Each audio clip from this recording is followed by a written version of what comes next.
하나님의 말씀 히브리서 11장 23절에서 26절입니다. 말씀 받들어 있습니다. 교독하겠습니다. 믿음으로 모세가 낳았을 때 그 부모가 아름다운 아이임을 보고 석 달 동안 숨겨 왕의 명령을 무서워하지 아니하였으며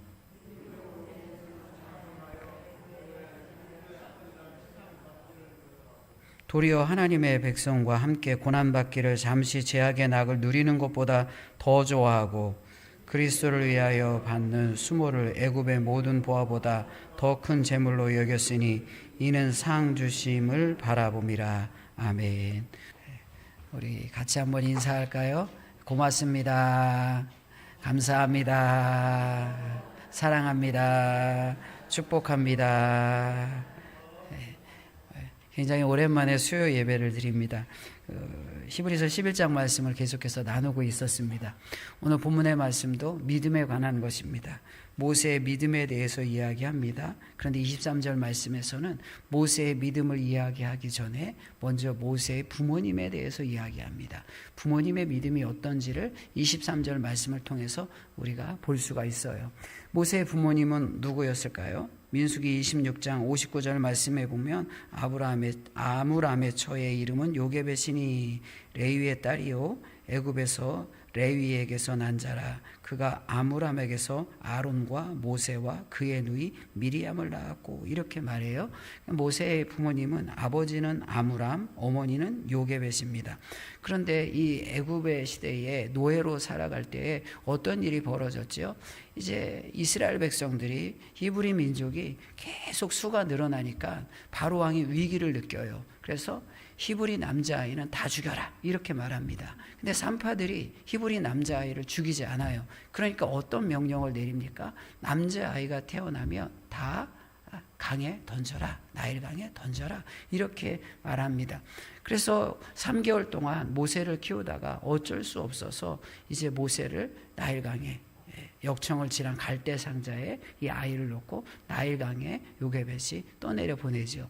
그때 누가 쫓아갑니까? 누이가 쫓아가죠. 성경 말씀에 나옵니다. 출애굽기 2장 7절과 8절 말씀입니다. 그의 누이가 바로의 딸에게 이르되 내가 가서 당신을 위하여 히브리 여인 중에 유모를 불러다가 이 아기에게 젖을 먹이게 하리이까. 바로의 딸이 그에게 이르되 가라 하매 그 소녀가 가서 그 아기의 어머니를 불러오니. 이렇게 이제 이 갈대 상자에 아기가 있는 것을 바로의 딸이, 공주가 발견하고, 야, 히브리 아이구나, 우리가 키워야 되겠다, 그런 마음을 먹었어요. 근데 그것을 본 이 미리암이, 누이가 쫓아가서 유모가 있는데 그 유모를 소개할까요? 이렇게 이야기하니까 데려오라고 말합니다. 근데 그 유모가 누구죠? 요게벳, 어머니죠. 친어머니지만 이제 유모로서 바로 공주의 양자로 입양되는 거죠. 양자로 입양되어졌는데 친어머니가 유모로 들어가게 됩니다. 그런데 오늘 본문의 말씀에 보면 그런 어머니의 믿음, 부모님의 믿음이 어떤지를 오늘 성경이 이야기하고 있어요. 23절 말씀을 다시 보세요. 히브리서 11장 23절 말씀입니다.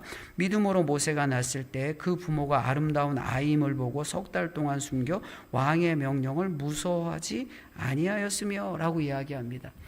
모세의 믿음을 이야기하는데 모세의 믿음이 어머니의 영향력에서 완전히 벗어난 것은 아니다라는 것을 이 말씀을 통해서 알 수 있어요. 부모의 영향에서 완전히 벗어난 것이 아니다라는 것을 이 말씀이 우리에게 알려주고 있어요. 이 말씀이 이야기하는 것 무엇입니까? 이제 믿음으로, 이렇게 말합니다. 믿음으로, 믿음이 있다는 거죠. 근데 모세가 낳았을 때 부모가 어떤 믿음이 있었어요? 석 달 동안 숨겼는데 왕의 명령을 무서워하지 아니하였다라고 이야기합니다. 왕의 명령을 무서워하지 않았다, 이 말의 의미가 무엇이죠? 왕의 명령을 전혀 두려워하지 않은 거예요. 당시 고대 사회에 바로의 명령이라면 곧 법입니다. 왕의 명령을 어길 수가 없는 거예요.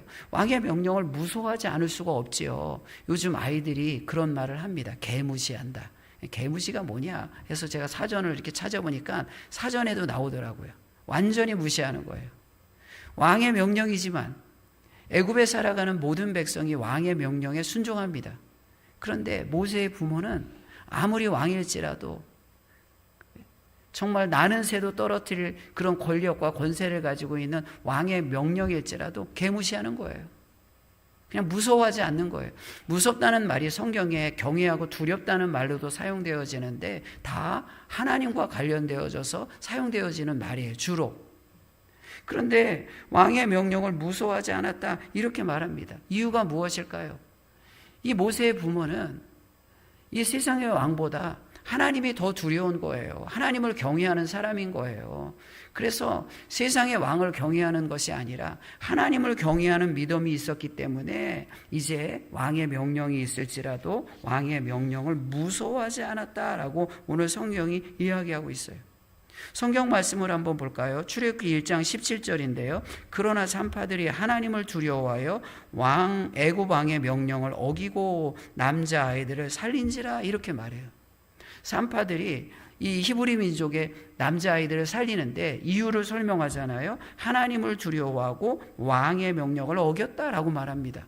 그러니까 이 말씀을 통해서 우리가 배우는 게 뭐예요? 왕의 명령을 어기는 사람, 아주 정말 권력 있고 힘 있는 사람, 그 왕의 명령을 어기는 사람의 특징이 무엇인지를 이런 말씀을 통해서 우리가 알 수가 있어요.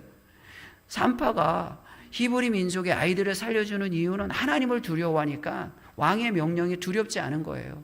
진짜 두려움의 대상이 누구인지를 아니까 왕이 이 땅에 권력을 가지고 있는 사람의 명령이 두렵지가 않은 거예요. 그래서 죽을 각오를 하고 히브리 민족의 아이들을, 남자아이들을 살려주는 거예요. 이런 말씀을 통해서 우리가 아는 게 뭐예요?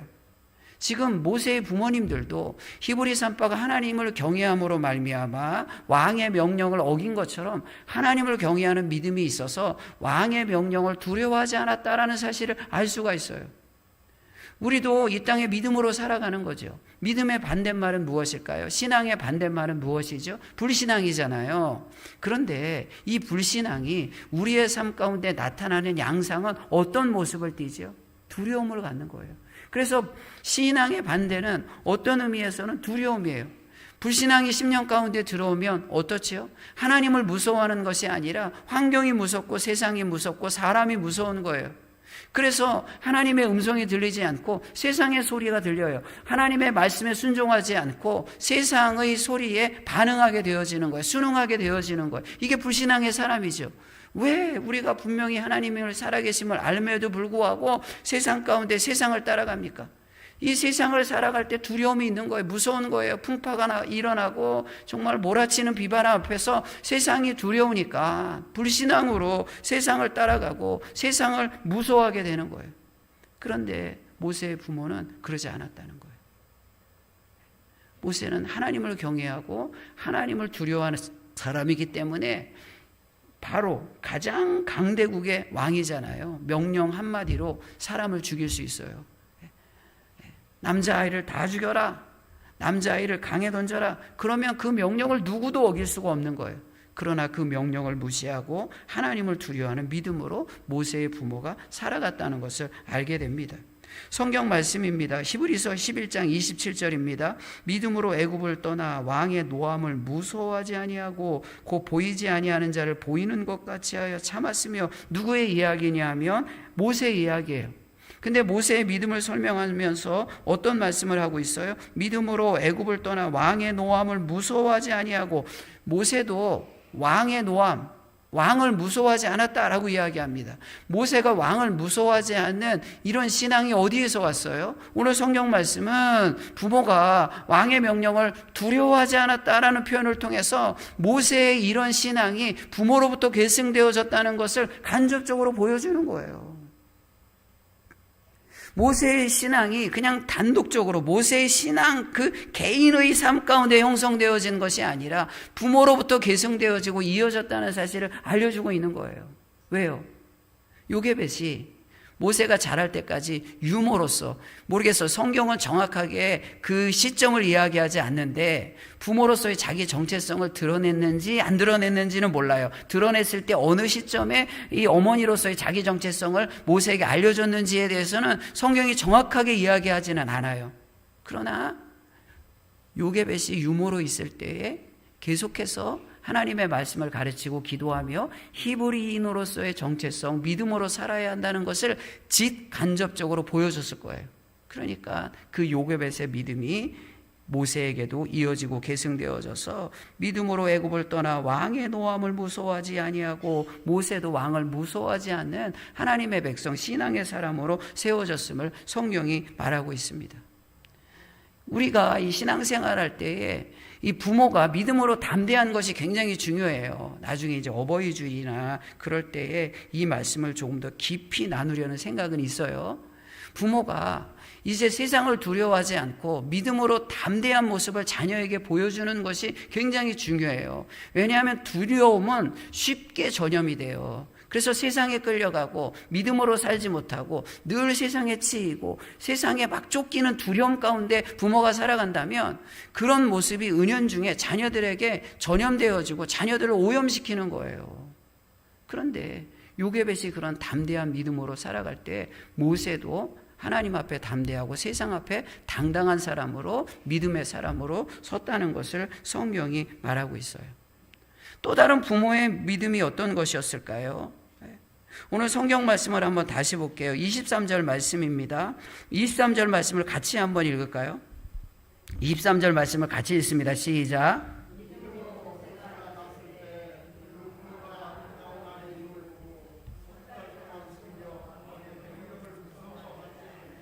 왕의 명령을 무서워하지 않았어요. 그냥 무시하는 거예요. 근데 이유를 설명해요. 어떤 이유가 있다고 말하고 있어요? 믿음으로 모세가 났을 때 그 부모가 아름다운 아이임을 보고 이렇게 했어요. 아이가 너무 아름다운 거예요. 소리 좀, 에코 좀 이렇게 좀 줄여주세요. 너무 아름다운 거예요. 근데 부모가 자기 자식을 그 뱃속에서 배 아파서 딱 태어난 것을 보고 밉다고 생각하는 부모가 어디 있어요? 고슴도치도 지 자식은 이쁘다, 뭐 그런 말 있잖아요. 그러니까 모든 아이는 태어나면 다 이쁜 거예요. 아이라는 자체가 너무 아름다운 거예요. 그런데 오늘 성경에서 그 부모가 아름다운 아이임을 보고 이렇게 말해요. 부모는 자식이 당연히 이쁘지요. 그런데 부모의 눈에는 자식이 당연히 이쁠 텐데 그 자식이 이쁘다라는 표현을 오늘 본문의 말씀에서 이야기하는 이유가 뭘까요? 단순히 모세가 외적으로 다른 아이보다 훨씬 더 뛰어났다, 그런 외모, 이것을 표현하는 말만은 아닌 거예요. 왜냐하면 성경 말씀을 볼게요. 사도행전 7장 20절 말씀입니다. 그때 모세가 났는데 하나님 보시기에 아름다운지라, 이렇게 말합니다. 이 아름답다는 말이 오늘 본문의 히브리서 11장 23절 말씀, 아름다운 아이다, 아름답다는 말이, 신약의 이 용어가 성경에, 신약에서는 딱 2번 나와요. 딱 2번. 더 나오지도 않아요. 딱 2번 나오는데 그 2번 나오는 것이 오늘 읽어드린 히브리서 11장 23절 모세를 향해서 아름다운 아니다 라고 이야기하고요. 사도행전 7장 20절에 또 한 번 나오는데 그때도 그 아름답다는 말이 누구를 향해 이야기하는 거예요? 그때 모세가 났는데 하나님 보시기에 아름다운지라, 이렇게 말해요. 그러니까 모세는 아름다운 아이예요. 근데 아름답다는 것이 단순히 외적으로 아름답다, 그런 의미가 아니라는 것을 이런 단어를 통해서 우리가 보게 돼요. 그리고 사도행전 7장 20절 말씀에 하나님 보시기에 아름다운지라, 이렇게 말하잖아요. 부모가 보기에 아름다웠다. 부모는 다 이쁘지요. 자기 자식이 미운 부모가 어디 있어요? 태어나면 다 이뻐요. 남의 자식도 아기면 이쁜 거예요. 아기는 다 이뻐요. 그냥 무조건 이뻐요. 다 이뻐요. 아기들은 얼마나 이쁜지 몰라요. 근데 모세를 이쁘다, 아름답다, 이렇게 말해요. 하나님 보시기에 아름다운지라. 사람에게 보기에 이쁜 것이 아니라 하나님 보시기에 아름다운지라, 이렇게 말해요. 하나님 보시기에 아름다운지라, 이 말을 그대로 옮기면 그가 하나님에게 아름다운이다 라고 말합니다. 모세가 하나님에게 아름답다. 그러니까 사람이 보기에 이쁜 애가 아니라 하나님 보시기에 아름답다, 그런 표현이에요. 근데 구약에도 이런 말씀이 나와요. 모세를 향한 말이 나옵니다. 출애굽기 2장 2절 말씀입니다. 그 여자가 임신하여 아들을 낳으니 그가 잘생긴 것을 보고 3달 동안 그를 숨겼으나, 이렇게 말해요. 잘생겼다 말합니다. 말씀드린 것처럼 그냥 외적으로 잘생겼다는 말이 아닙니다. 헬라어는 신약으로 기록되어졌고 구약은 히브리 말로 기록되어졌는데 출애굽기 2장 2절에서 잘생겼다는 말의 히브리 말은 무엇이냐면 토부라는 거예요. 토부. 제가 창세기 말씀이나 이런 단어가 나올 때마다 여러 번 말씀드렸어요. 토부는 하나님 보시기에 좋았더라, 선하다, 그런 표현을, 하나님은 선하시다, 하나님은 선하신 하나님입니다, 그런 말을 쓸 때 히브리 말이 이 단어예요. 그리고 보시기에 좋았더라, 보시기에 좋았더라, 그 단어가 바로 이 토부라는 말이에요. 토부라는 것은 단순히 윤리적으로 외적으로 아름답다는 말로 다 표현하기에는 조금 모자른 단어예요. 그래서 모세가 잘생겼다, 아름답다, 너무 이뻤다 이런 표현은 하나님 보시기에 하나님 앞에서 그렇다는 것은 무엇입니까? 이 아이가 하나님 앞에서 특별한 아이라는 사실을 모세의 부모가 알았다는 거예요. 모세가 이 아이를 통해서 하나님이 역사하시는구나, 이 아이를 통한 하나님의 계획이 있구나, 이 아이를 통해서 하나님이 일하시구나 라는 것을 믿음으로 봤다는 거예요. 그러니까 3개월 동안 숨기고 그냥 강에 던지는 것이 아니라 갈대 상자에 역청을 칠해서 강에 맡기는 거예요. 하나님 앞에 맡기는 거예요. 이게 부모의 믿음이었어요. 그러니까 모세의 믿음은 모세 개인의 믿음이 아니라 부모로부터 그렇게 알게 모르게 계승되어지고 이어지는 거예요. 우리도 마찬가지입니다. 우리의 믿음이 굉장히 중요해요. 부모의 믿음이 굉장히 중요해요. 우리 자녀들을 어떻게 키워야 되겠어요? 믿음으로 키워야 되잖아요. 참 자녀처럼 어려운 게 없어요. 저도 부모의 입장이고 자녀를 키우지만 자녀처럼 어려운 게 없어요. 자녀처럼 어려운 게 없거든요. 근데 그냥 가르친다고 해서 되는 것도 아니고 그냥 교훈을 한다고 해서 교훈대로 살아가는 것도 아닙니다. 우리가 어떤 형편과 어떤 상황에서 늘 믿음으로 살아가는 모습을 보여주고 그런 것들이 자녀들에게 알게 모르게 흘러갈 때에 자녀는 믿음 안에 자라갈 수가 있고 믿음으로 승리할 수가 있어요. 결국 그렇게 될 수 있습니다. 그러니까 우리가 오늘 모세의 부모님들을 통해서 우리가 배워야 돼요. 무엇을 배웁니까? 세상을 두려워하지 않고 하나님을 두려워하는 삶의 모습을 계속해서 우리의 삶 가운데서 보여줘야 돼요. 하나님을 경외하는 삶의 모습을 보여줘야 되는 거예요. 두 번째, 모세의 부모를 통해서 우리가 배우는 것이 무엇입니까? 아이의 아름다움을 보되 그 아이가 가지고 있는 재능과 가능성에 아름다움을 두지 말고 그 아이를 통해 역사하실 하나님이 그 아이의 가능성인 것을 고백해야 돼. 이게 잘 안 되거든요. 저도 안 되거든요. 그래서 애가 시험 못 보면 아이에게 가능성이 없어서 시험도 못 보고 공부도 못하고 하면 걱정이 되는 거예요. 이게 걱정이 되는 거예요. 그런데 모세의 부모님들은 아이가 보기에 아름다웠다, 하나님 앞에서 아름다웠다, 이런 표현은 무엇입니까?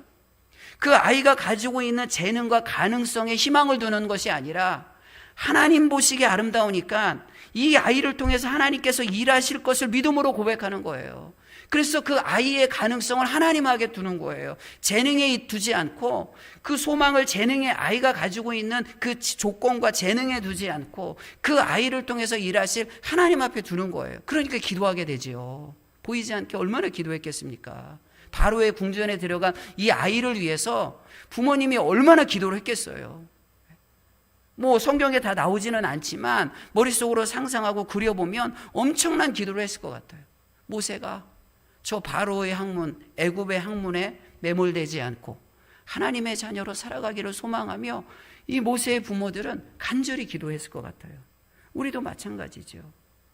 이 재능이 있는 아이의 가능성을 그 재능에 두지 말고 그 아이를 통해 역사하실 하나님 앞에 두면 어떻게 해요?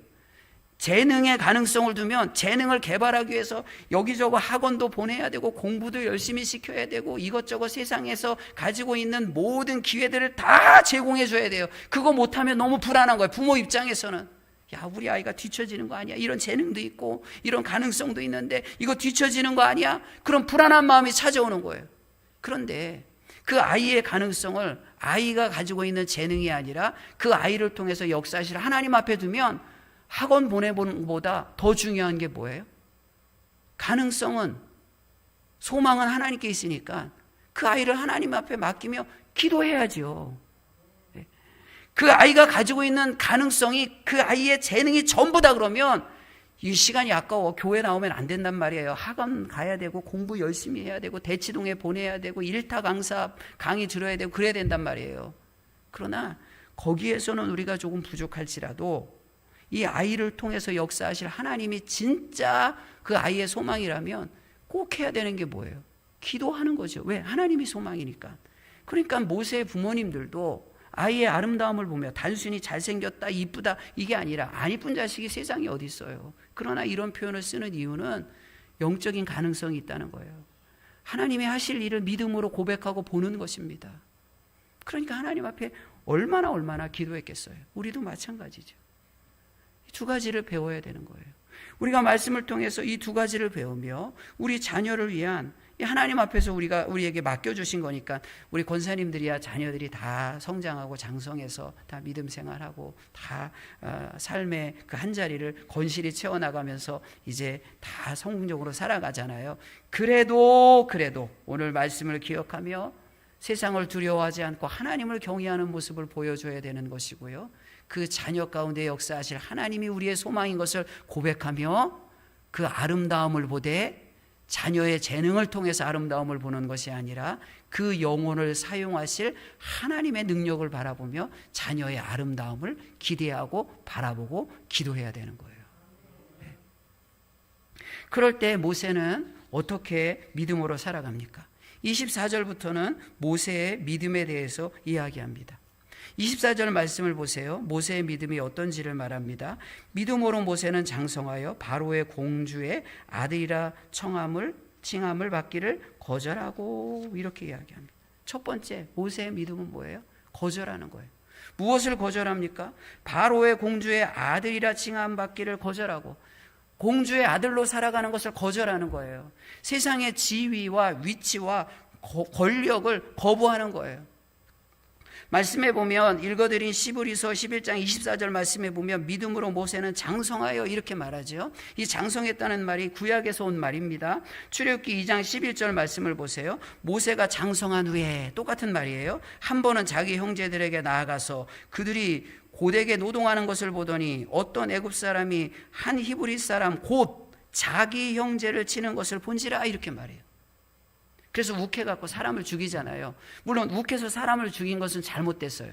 그런데 이렇게 장성한 후에 이런 사건이 일어나는 이유가 무엇인지를 말씀이 설명하고 있어요. 장성한 후에, 오늘 본문의 말씀, 믿음으로 모세는 장성하여, 그리고 출애굽기 2장 11절에 모세가 장성한 후에 이렇게 말하잖아요. 장성해서 무엇을 말해요? 자기의 영적 정체성을 찾아가는 거예요. 지금 바로 공주의 아들로 살까, 히브리 민족으로 살아갈까, 그러니까 왕자로 살아갈까, 노예로 살아갈까, 이 갈림길에 있는 거예요. 장성한 후에 이제 깨닫는 거예요. 그런데 이 갈림길에서 모세가 선택하는 게 뭐예요? 공주의 아들로 살아가는 것을 거부하고 거절하고 노예와 같은 형제로서 자기 정체성을 드러내고 고백하는 거예요. 그래서 성경 말씀 출애굽기 2장 11절 말씀에 보면 어떤 말씀이 있어요? 어떤 애굽 사람이 한 히브리 사람, 곧 그냥 히브리 사람이 아니라 나와는 별개의 제3자 히브리 사람이 아니라 그 히브리 사람을 설명하는 성경이 어떻게 나와요? 한 히브리 사람 곧 자기 형제를 치는 것을 본지라, 이렇게 말한다고요. 히브리 사람이 맞는데 그냥 나와 별개의 제3자 히브리 사람이 맞는 것이 아니라 내 형제가 맞는 거예요. 내 형제가. 그러니까 모세의 이런 행동은 어디에서 나온 거예요? 내가 히브리 사람이다, 바로의 아들이 아니라 내가 히브리 사람이다라는 자기 정체성에서 오는 거예요. 우리가 세상을 거부하고 거절해야 되죠. 어떻게 거절하고 거부하며 믿음으로 살아갈 수가 있어요? 내가 누구인 줄을 알아야 되는 거예요. 내가 천국의 백성이다, 하나님의 자녀다라는 것을 제대로 깨닫고 세상 앞에 담대히 선포하며 고백할 수 있어야 돼요. 그럴 때 세상이 주는 높은 지위와 권력을 거부하고 비록 고난의 삶이지만 하나님의 자녀의 삶을 선택할 수가 있는 거예요. 이게 모세가 믿음으로 선택하는 거예요. 여러분, 우리가 지금 이런 세대를 사니까 이것이 쉽지. 애굽의 시대에 공주의 아들과 히브리 민족은 노예거든요. 왕자와 노예의 삶을 선택한다면 당연히 왕자로 살고 싶잖아요. 40년 동안 왕자로 살았고 궁궐에서 왕의 교육을 받았고 애굽의 교육을 받은 사람이라고요. 그런데 한순간에 자기 형제를 치는지라, 자기 형제 치는 것을 본지라 히브리 민족을 자기 형제로 고백하며 자신이 히브리 민족이다, 나는 히브리 사람이다, 하나님의 백성이다 라는 것을 고백하는 거예요. 선포하는 거예요. 드러내는 거예요.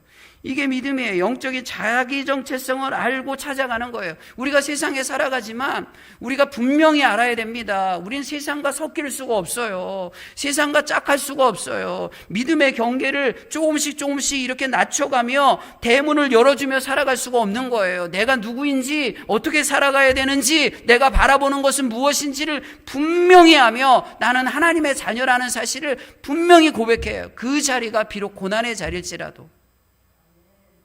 세상이 주는 지위, 세상이 주는 게 많잖아요. 우리가 세상에서 열심히 살면 신앙 좀 포기하고 좀 양보하고 그렇게 살면 세상에서 얻을 수 있는 것이 분명히 있지요. 높은 지위도 있고요. 마치 모세가 왕자로 살아가는 것처럼. 그러나 내가 하나님의 자녀이기 때문에 내려놔야 돼요. 이제 모세가 이제 그러니까 태어날 시기는 이제 좀 이거 좀 역사를 제가 말씀드릴 텐데 그냥 몰라도 돼요. 그 모세가 태어날 시기는 투투모시스라는 투투모시스 1세가 왕이었어요. 이때 이제 태어났어요. 근데 투투모시스 1세의 둘째 부인에서 이제 첫째 부인에게는 애가 없고 둘째 부인에게서 아들이 낳는데 이제 둘째 부인에게서 태어난 아들을 왕으로 세워야 돼요. 투투모시스 2세예요. 2세. 근데 투투모시스 2세가 누구와 결혼하냐면 합세수투라는 이 사람도 공주예요. 근데 투투모시스 1세의 딸입니다. 배다른 딸이에요. 그러니까 이복 남매예요. 이복 남매. 그러니까 고대에는 그런 일들이 비일비재했잖아요. 그래서 남매인데 이복 남매예요. 그래서 합세수토와 투투모시스 2세가 결혼을 해요. 근데 합세수토와 투투모시스 2세가 결혼을 해서 자녀가 있어야 되는데 자녀가 없어요. 자녀가 없으니까 이 투투모시스 2세가 자기의 둘째 부인에게서 태어난 아들을 왕으로 세워요. 그 왕이 투투모시스 3세예요. 그러니까 뭐 경우에 따라서 투투모세스라고 이제 번역하기도 하는데 투투모시스 3세가 이제 왕이 돼요. 투투모시스 1세 그리고 2세 3세가 왕이 돼요. 근데 이 3세가 너무 어려요. 너무 어려워. 왕으로서 그 거대한 제국을 통치할 만한 능력이 안 되는 거예요. 그러니까 누가 뒤에서 섭정을 하면서 권력을 잡냐면 이 합세수토가 권력을 잡아요. 합세수토가 22년 동안 투투모시스 3세가 왕으로서의 그 기능을 못하도록 권력을 잡아요. 그러니까 투투모시스 3세는 사실 자기 배에서 난 자기 아들이 아니잖아요. 그러니까 이 왕을 완전히 누르고 자기가 권력을 잡고 22년 동안 왕 노릇을 해요. 그리고 합세수토는 죽습니다. 그리고 나서 이 투투모시스 3세가 이제 왕으로서 55년을 다스리고 그 후에 아멘호텝 2세라는 왕이 이제 왕이 되어지는데 그때 출애굽이 일어나는 거예요. 근데 이 합세수토라는 이 공주이면서 나중엔 여왕이 되는데 이 여왕이 누구냐면 역사적으로 모세의 양어머니로 추정을 해요. 모세의 양어머니. 그러니까 이 합세수토는 자기 배에서 난 아들이 없어요. 근데 모세의 양어머니라고 추정을 하는데 모세는 자기의 양아들이잖아요. 근데 이 합세수토가 어떤 사람이냐면 지금도 이집트의 상부 이집트의 나일강이 굉장히 길게 이집트를 관통하는데 상부 이집트의 카르나기라는 도시를 가면 사암으로 된 엄청나게 큰 산을 통째로 깎아서 신전을 만든 장제전이라는 신전을 만들었어요. 그 마당, 그러니까 그 광장의 크기가 어마어마하고요. 산을 하나를 이게 교과서에 그림이 나올 텐데 산을 하나를 통째로 깎아서 이 장제전을 만들었다고. 엄청난 권력을 가진 사람이라고요. 그러면 상상을 해보세요. 이 합세수토는 자기에 비해서 나지 않은 투투모시스 3세를 완전히 누르고 여왕으로서 엄청난 권력을 가졌는데 만약에 모세가 자신의 양아들로서 존재한다면 어떻게 해요? 양아들로서 모세가 있다면 어때요? 모세가 애굽의 왕이 될 수 있는 가능성이 굉장히 높단 말이에요. 굉장히 높단 말이에요.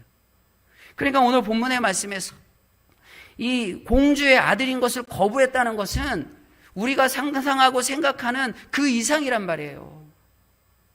왕의 자리를 내려놓는 거예요. 왕이 될 수 있는 그 가능성을 다 포기하고 노예들의 형제가 되어져서 이 노예들을 하나님의 뜻 가운데 인도하는 사람으로 모세가 세워진다는 거예요.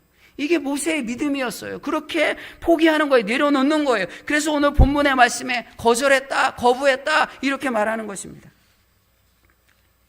두 번째는 무엇일까요? 25절 말씀을 보세요. 25절 말씀 같이 읽을까요? 모세의 믿음에 대해서 이야기합니다. 같이 읽습니다. 시작.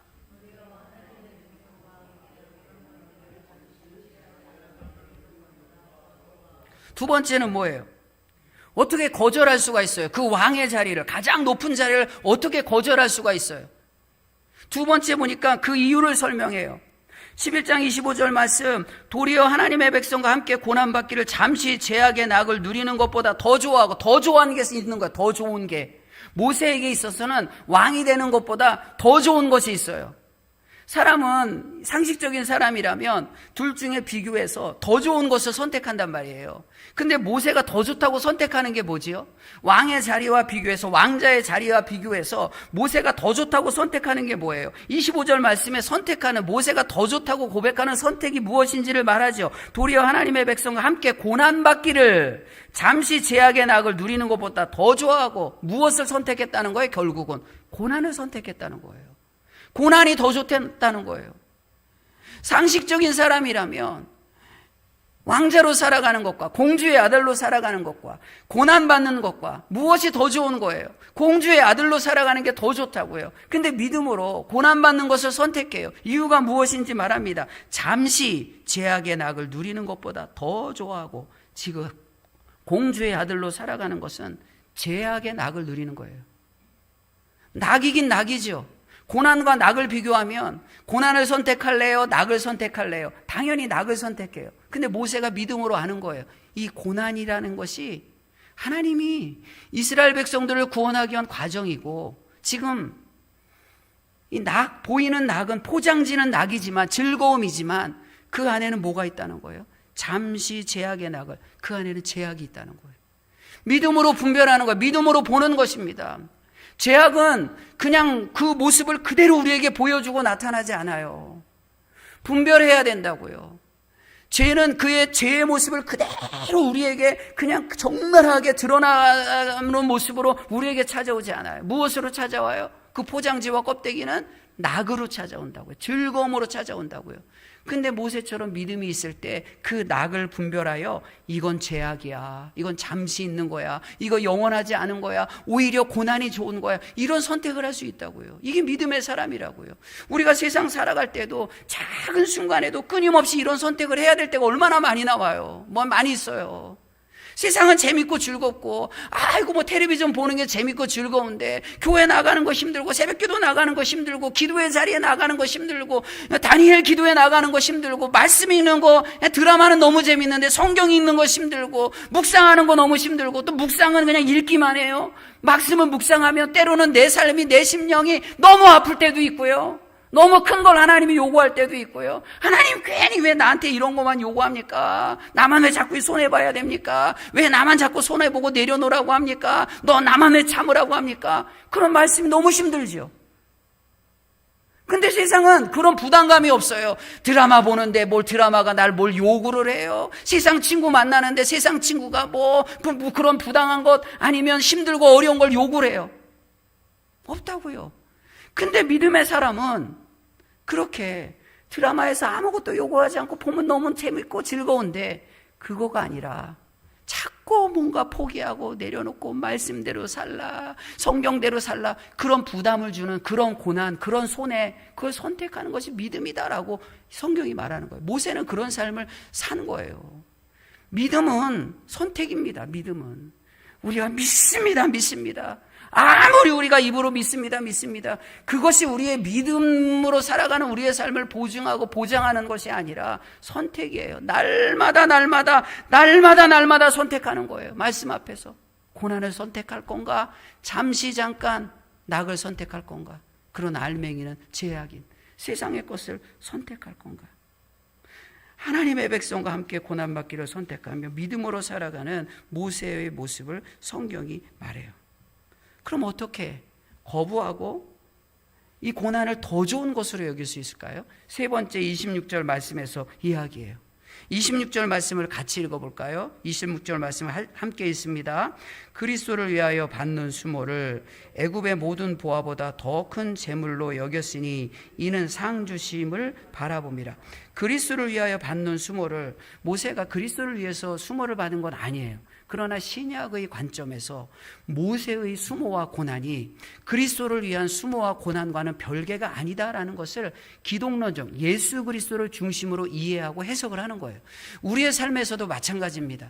우리가 신앙 때문에 고난받는 것, 수모당하는 것, 그거 공연한 것이 아니라 우리의 고난과 우리의 수모는 다 예수 그리스도를 위한 것입니다 라고 성경이 말하는 거예요. 여러분의 고난과 수고가 헛되지 않아요. 우리의 손해가 헛되지 않습니다. 예수 그리스도를 위한 거예요. 내가 손해보는 것을 선택하고 믿음 때문에 손해보는 것을 선택하는 것은 예수 그리스도를 위한 것이다 라고 성경이 말하는 거예요. 그러면서 읽어드린 26절 말씀에서 뭐라고 이야기합니까? 애굽의 모든 보화보다 더 큰 재물로 여겼으니 애굽의 보물보다 그리스도를 위하여 받는 수모를 더 큰 재물이다. 여러분, 보화와 재물을 비교하는데 애굽의 보화보다 그리스도를 위해서 받는 고난이 수모가 더 크다. 이렇게 하는 거예요. 그거를 그 상을 주시는 것을 바라본다. 이렇게 말하는 거예요. 그냥 그것을 바라보니까 세상의 것을 거절하고 세상에 좋은 것보다 예수님 때문에 받는 고난이 더 좋은 것이다라고 고백할 수가 있습니다. 우리가 정말 귀중하게 여기는 게 뭐예요? 애굽의 보화를 귀중하게 여겨요? 아니면 예수 그리스도 때문에 당하는 수모가 내가 더 큰 재물입니다. 우리의 재물이 뭐예요? 여러분 재산이 뭐예요? 여러분들의 재산이 뭐예요? 통장 잔고가 우리를 부요하게 하는 것이 아니라, 제가 설교 시간마다 그런 비교되는 표현을 종종 하잖아요. 부자와 풍요로움과 부요함은 다른 것이라고. 세상에 통장 잔고가 많아서 부자로 살 수는 있지만 진짜 부유한 사람이 아니고요, 풍요로움을 누리는 사람은 아니에요. 진짜 부자는 어떤 사람이죠? 애굽의 재물을 내 곳간에 채우는 사람이 아니라 이것보다 더 큰 재물, 예수 그리스도를 위하는 삶을 선택하여 이것이 더 큰 재물입니다 라고 고백하며 살아가는 사람이 더 부유한 사람이고 더 풍요로운 사람이라고 성경에서 말하는 거예요. 이게 부자로 살아가는 거예요. 왜요? 히브리서 11장 26절 후반절 말씀에 이는 상 주심을 바라봄이라. 바라봐야죠. 하나님의 상이 있다. 이 땅의 것은 영원한 것이 아니다. 잠시 잠깐 있는 것이다. 진짜는 하늘에 있다. 진짜 상이 있다. 하나님이 상 주신다. 이것을 바라보며 나아가는 거죠. 이게 진짜 믿음이죠. 우리가 무엇을 바라봐요? 이스라엘 백성들이 애굽에서 나올 때 금은보화를 다 가지고 나왔어요. 출애굽기 12장 36절 말씀입니다. 여호와께서 애굽 사람들에게 이스라엘 백성에게 은혜를 입히게 하사 그들이 구하는 대로 주게 하심으로 그들이 애굽 사람의 물품을 취하였더라. 나올 때 막 엄청난 걸 가지고 나와요. 금은보화를 다 가지고 나와요. 근데 금은보화를 가지고 나와서 이들이 이걸 어디다 사용하죠? 성경 말씀입니다. 출애굽기 32장 4절 말씀입니다. 아론이 그들의 손에서 금고리를 받아 부어서 조각칼로 새겨 송아지 형상을 만드니 그들이 말하되 이스라엘아 이는 너희를 애굽 땅에서 인도하여 낸 너희의 신이로다. 금송아지 만드는, 애굽의 금은보화를 가지고 와갖고 이 보화를 하나님보다 더 소중하게 생각하고 기다리지 못하니까 그 금은보화가 뭐가 되는 거예요? 우상이 되는 거예요. 금송아지가 되는 거예요. 우리가 하나님이 주시는 그 상, 영원한 하나님의 나라를 바라보지 못하고 통장의 잔고로 내 마음의 위안을 삼고 그것이 진짜 내 삶의 안전을 보장하는 것이라고 생각하면 그게 뭐가 된다는 거죠? 금송아지가 다 된다는 거예요. 금송아지가. 그래서 그 앞에서 마치 그 음란한 여인처럼 그 뛰논다는 것이 아주 음란한 춤을 이야기하는 거거든요. 음란한 여인처럼, 부정한 여인처럼 뛰놀며 춤추며 송아지 앞에서 자신의 부정함을 드러내는 거예요. 그런데 이스라엘 백성들이 바뀌죠. 출애굽기 36장 3절 말씀입니다. 그들이 이스라엘 자손의 성소의 모든 것을 만들기 위하여 가져온 예물을 모세에게 받으니라. 그러나 백성이 아침마다 자원하는 예물을 연하여 가져왔으므로. 이렇게 말해요. 금고리를 가져왔다. 그래서 금송아지가 우상이 된다고요. 근데 하나님 앞에 드릴 땐 예물이라고 이야기해요. 예물이 되는 거예요. 주님의 집이 되어지는 것이고 하나님의 이 성소를 짓는 그런 도구가 되어지는 거예요. 이것이 애굽의 보화보다 하늘의 큰 재물을 소중하게 생각하며 하늘을 바라보는 모세의 모습이었고 이스라엘 백성들의 모습이었습니다. 우리가 잘 아는 말씀이 있죠. 마태복음 6장 20절 21절 말씀, 오직 너희를 위하여 보물을 하늘에 쌓아두라. 거기는 좀이나 동록이 해하지 못하며 도둑이 구멍을 뚫지도 못하고 도둑질도 못하느니라. 내 보물이 있는 그곳에 내 마음도 있느니라. 우리의 마음이 어디 있어요? 모세는 상 주심을 바라보는 거예요. 하늘을 바라보는 거예요. 그러니까 지금의 수모를 견디고 거부하고 그것을 더 좋아하며 믿음으로 살았음을 이야기하고 있습니다.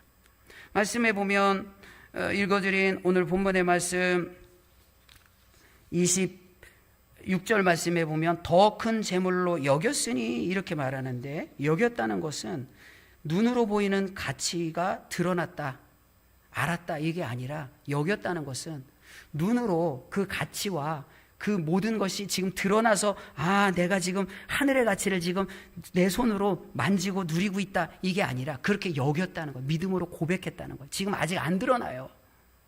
지금은 모든 것이 아주 명확하고 분명하게 안 드러난다고요. 세상 사람들 앞에서도 안 드러나고 우리 앞에서도 잘 안 드러나요. 그래서 믿음으로 선택을 해야 되는 거예요. 그런데 그렇게 여길 때 바라볼 수 있는 것이고요. 여기고 바라볼 때 하나님이 하늘을 바라보며 천국의 백성으로 살아가는 우리에게 반드시 보상하시고 상 주시고 주님의 은혜를 채우시는 거예요. 이게 믿음인 거예요. 그래서 믿음의 과정과 믿음의 요소는 뭘까요? 오늘 본문의 말씀에서 거절하고 더 좋아하고 바라봤다. 세상의 것은 거절하고 하나님이 주신 것 불확실할지라도 말씀을 의지해서 그것을 더 좋아하고 그것을 바라보는 것, 이게 바로 모세의 믿음이었습니다. 우리는 무엇을 거절해야 될까요? 내가 더 좋아하는 것은 무엇입니까? 세상 앞에 거절하지 못하여 끌려가고 있지는 않습니까? 세상의 것을 거절할 수 있는 단호한 믿음이 있어야 됩니다. 눈에 보일 때 세상이 더 좋아 보여요. 그러나 우리는 믿음으로 고백합니다. 하나님이 주신 것이 더 좋습니다. 비록 그것이 고난일지라도 그리스도를 위한 고난이라면 그것이 더 좋습니다. 선택하며 애써 잘 안 될지라도 고백하며 더 좋아하기를 소망해야 하는 것입니다. 어떻게 해요? 믿음으로 바라보면서, 상 주시는 이심을 바라보면서, 하늘의 상을 바라보면서. 마지막으로 성경 말씀 하나를 읽겠습니다. 고린도전서 15장 19절 말씀입니다. 만일 그리스도 안에서 우리가 바라는 것이 다만 이 세상의 삶뿐이면 모든 사람 가운데 우리가 더욱 불쌍한 자니라. 우리가 바라보는 것이 이 세상의 것이면 가장 불쌍한 사람이에요. 사랑하는 전주화사교회 성도 여러분, 세상의 것을 바라보며 부유하지만, 부자로 살지만 가장 불쌍한 사람으로 살아갈까요? 아니면 보이지 않지만 영원한 하나님의 나라를 바라보고 그 영원한 하나님의 나라에 소망을 두며 불쌍한 사람이 아니라 진짜 행복한 사람으로 살아가야 할까요? 우리는 불쌍한 사람이 아닙니다. 영원한 하나님의 나라가 있어 그곳을 꿈꾸며 이 땅에서 부유한 자로, 풍요로운 자로 행복하게 살아갈 수 있는 천국의 백성입니다. 믿음으로 거부하고 더 좋아하고 바라봄으로 말미암아 행복한 사람. 잠시 잠깐, 보이는 것은 잠깐이고 보이지 않는 것은 영원한데 영원한 것을 함께 바라보며 믿음의 경주를 끝까지 승리하는 우리 모두가 되기를 축복하고 축원합니다. 하나님 감사합니다. 모세의 믿음에 대해서 함께 나눴습니다. 부모로부터 계승되어진 그 믿음이 세상의 것을 거절하고 하나님의 나라, 비록 고난일자라도 더 좋아하고 이 땅의 수모가 세상의 재물보다 더 큰 재물인 것을 고백하며 믿음으로 살았던 모세에 대해서 우리가 봅니다. 하나님, 우리도 이 모세를 본받고 모세를 따라가며 모세의 믿음으로 승리할 수 있도록 힘주시고 은혜를 더하여 주시옵소서. 예수님의 이름으로 기도하옵나이다. 아멘.